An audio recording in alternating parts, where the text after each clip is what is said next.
அந்த நபர் வந்து உங்ககிட்ட பேசணும் அப்படின்னு சொல்லிட்டு நீங்கள் அவங்களுக்காக வெயிட் பண்ணிக்கிட்டே இருக்கீங்க. எப்படியாவது என்னை காண்டாக்ட் பண்ணிட மாட்டீங்களா அப்படின்னு சொல்லிட்டு அந்த நபருடைய நினப்பில் இருக்கீங்க அப்படின்னா இதை நீங்கள் செய்யுங்க.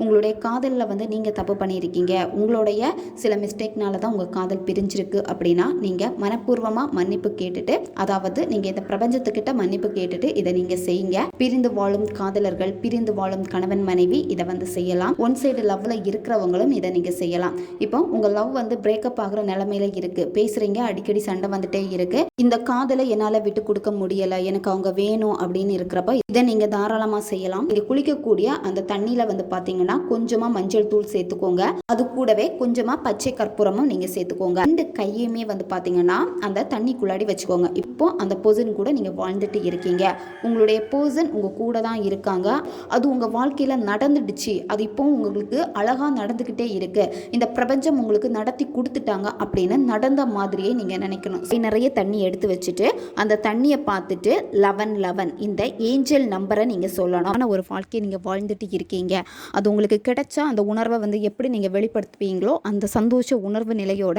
நீங்கள் குளிச்சு முடிச்சுட்டு மனசார பிரபஞ்சத்திற்கு நீங்கள் நன்றியை தெரிவிக்கணும்.